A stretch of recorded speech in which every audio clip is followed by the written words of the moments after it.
Olá a todos. No vídeo de hoje eu vou abordar aqui uma questão levantada por uma colega na disciplina de História da Matemática, né? É na lista 3, a questão 4, né? Bom, só agora eu tive tempo de gravar esse vídeo, mas vamos lá, não é muito difícil não. A questão diz o seguinte: critique a definição de reta tangente de Apolônio, compare com a definição de Arquimedes para a reta tangente, né, a espiral, e ainda com a definição moderna, né? Então, o que o item pede? A gente vai lá no material de apoio, ver como que Apolônio definia a reta tangente, vai comparar com a definição que o Arquimedes fazia para a reta tangente à espiral, né, a curva uma das curvas que ele mais estudou aí no decorrer da vida dele. E ainda, depois de tudo isso, fazer uma comparação com a definição moderna. A gente vai ver que a definição de Arquimedes se aproxima muito mais da definição moderna do que a do Apolônio, né? Então, vamos aqui para a definição de Apolônio. Tem uma parte, acho que é na página 12, se não me engano, do material que eu disponibilizei para vocês, lá no começo da página, tem, entre aspas, aí dizendo assim, que uma definição que Apolônio deu à reta tangente é a reta que toca a cônica e nenhuma outra reta pode estar entre ela e a cônica, né? Então, essa definição dada por Apolônio, além de ser bastante obscura, né, ela tem um caráter muito estático, né, ou seja, ainda muito relacionado com aquele modelo de geometria grego, né, das figuras estáticas, coisa que o Arquimedes já havia superado, né, no seu trabalho. Mas, além disso, essa ideia é bastante confusa, porque ela não oferece nenhuma intuição do que seja a reta tangente. Tipo, ele fala reta que toca a cônica, aqui você pode substituir cônica por qualquer outro tipo de curva. Pode ser curva de forma geral, né? E nenhuma outra reta pode estar entre ela e a cônica. Definindo dessa forma, ele pode estar se referindo tanto à reta tangente quanto à reta normal, né? Reta normal que, se vocês já viram aí lá no ensino médio em física, é uma reta que ela é perpendicular à tangente, né? Uma reta que fica assim, ó, perpendicular à tangente, que também toca só um ponto da curva, né? Se por aqui passar uma curva qualquer, a reta normal também vai tocar só um e nenhuma outra reta está entre ela e a cônica, entre ela e a curva, no caso. Então, assim, essa definição é obscura, ela não dá uma ideia intuitiva do que seja a reta tangente, tanto que o próprio Apolônio ele evitava o uso do uso do termo reta tangente em sua definição de reta normal, né? Aí lá no material de apoio está dizendo assim, a definição dele de reta normal. É a normal a uma curva C por um ponto P, é a reta passando por P que maximiza ou minimiza a distância entre P a C. É uma coisa assim que, trocando em miúdos, assim, se você fosse fazer um desenho dessa definição dele, seria assim, ó, passando por uma curva qualquer, você desenha uma reta passando por dois pontos, né? Essa reta minimiza a distância entre esses dois pontos, já que você teria que percorrer por cima da curva para chegar de um ponto ao outro, certo? Então, e essa definição que ele dá de reta normal é aquela que hoje conhecemos como reta secante, né, que toca dois pontos no interior de uma curva. Então, trocando em miúdos, essa é a definição de Apolônio da reta tangente. Por outro lado, a gente tem a definição dada por Arquimedes, que, deixe-me ver aqui no material de vocês, se eu não me engano, se encontra na página 9. Deixa eu ver aqui. Isso. Lá na página 9, no penúltimo parágrafo dessa parte, na parte de baixo, diz assim, que Arquimedes encontra... Não, a espiral é uma curva definida de forma dinâmica, é como esse desenho que eu fiz aqui, né? E que o que contrasta com o caráter estático da geometria grega tradicional, né? Mais praticado por Apolônio e vários outros matemáticos também, né? Então, vamos tentar entender o conceito que Arquimedes tinha de reta tangente a partir da reta espiral, né? Aparentemente, no trabalho de Arquimedes, é apenas na espiral onde a gente encontra essa ideia de reta tangente.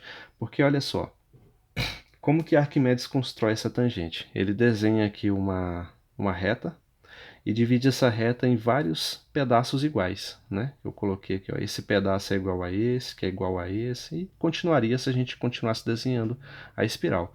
E partindo desse ponto, você vai fazendo círculos, né? Sempre fazendo com que essa curva que eu estou desenhando passe por essas divisões aqui que eu fiz nessa reta. O desenho resultante vai ser essa espiral, né? Então, olha só como Arquimedes via essa curva, né? Você dá para notar que ela tem um caráter dinâmico, né? Você já imagina um ponto saindo aqui dessa origem e ele se movendo, formando essa curva aqui. Então, tem esse dinamismo, tem essa ideia de movimento, né? Aí, Arquimedes pensava no seguinte, que lá no trabalho, no material que eu coloquei para vocês também explica isso, só que de uma forma um pouco mais complicada, mas é basicamente assim, ó, pega um ponto qualquer como esse daqui, ó, esse ponto. Digamos que ele saiu daqui, fez toda a curva chegando aqui, né? Mas essa análise pode ser feita em qualquer outro momento, tá? Nesse ponto, a gente pode entender assim que se isso estivesse acontecendo na vida real de uma forma física, esse ponto ele tenderia a sair da curva como a ir em direção a essa reta daqui, porque afinal de contas, digamos que tem uma força puxando ele para poder manter esse movimento, né? Aí, fazendo aqui a regra dos paralelogramos, você encontraria o vetor de velocidade, né? Claro que a ideia de vetor não era conhecida na época, Arquimedes expressava tudo isso de forma estritamente geométrica, mas a gente assim colocando em termos modernos ficaria dessa forma. Essa reta aqui, ó, que toca apenas um ponto nessa direção, como se indica o seu movimento que, a, que essa pedra, digamos, né, esse ponto faria se ele se soltasse da reta, é chamado de tangente, né? Então, para Arquimedes, essa é a definição de reta tangente, né? Então, a ver com um caráter mais dinâmico da geometria. O que, por sua vez, como eu falei, tem muito a ver com a definição moderna que hoje temos de reta tangente. Afinal de contas, temos assim, lá na nossa pré-escola, entendemos que a tangente está relacionada ao triângulo retângulo, né? Onde eu tenho um cateto B e o cateto C e o ângulo θ, né? A gente diz que tangente desse ângulo θ é o cateto oposto dividido pelo cateto adjacente, B sobre C, né? O que, por sua vez, nos remete... Essa ideia aqui ela não está errada não, ela é simples, mas ainda tem um caráter estático, tudo, mas com essa definição de reta tangente, né, de tangente de um ângulo e tudo, a gente tem lá no século XVIII, quando o cálculo tem início, uma definição mais abrangente que hoje constitui a moderna definição de reta tangente.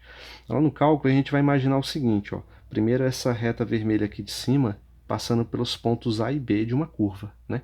Agora vocês imaginam o que acontece, por exemplo, se esses pontos irem se aproximando. Ou melhor, vou expressar ainda de uma outra maneira que eu pensei agora. Vamos colocar uma reta passando por A e C, né? Agora imagina que o ponto A está se aproximando de C cada vez mais, ó. Então vai chegar um momento em que o ponto A vai estar aqui, aí essa reta vai ser assim, certo? Aí vai ter um momento em que ele vai estar aqui, aí essa reta vai ser assim, né? Até o momento em que o A vai se encontrar com o ponto C e essa reta vai formar esta reta aqui, né? Uma reta que toca apenas um ponto da curva, né? E essa é a nossa definição moderna de reta tangente que você pode encontrar hoje em qualquer livro de cálculo, né? Essa definição aqui é a noção de derivada, né, que vocês vão ver exaustivamente aí no curso de cálculo a partir do próximo semestre. E a partir dela é que a gente vai formar lá a ideia do quociente de Newton, que nada mais é do que a gente dividir esse incremento aqui desse triângulo que forma, ó, entre A e C, né? Eu vou dividir esse cateto oposto pelo cateto adjacente. Só que à medida que A for se aproximando de C, esse triângulo vai ficando menor, né? Vai ficando cada vez menor. E à medida então que ele tende a zero, eu vou ter aí como se eu vou dizer assim, a taxa de variação, né, do meu ponto em um ponto qualquer da curva, né? Eu não vou entrar em detalhamentos matemáticos, porque, como eu disse, vocês verão isso. A ideia de limite e de derivada está associada a essa definição que eu desenhei aqui. Vocês vão ver isso de forma exaustiva em um curso de cálculo, né? A partir do cálculo 1, cálculo 2, no cálculo 3, vocês sempre estarão lidando com esse tipo de identidade aqui, certo? Então, assim, pense bem no que eu falei a respeito de cada uma dessas definições e tente formular a sua resposta, ok? E qualquer coisa, estamos aí para ajudar. Boa sorte e bons estudos.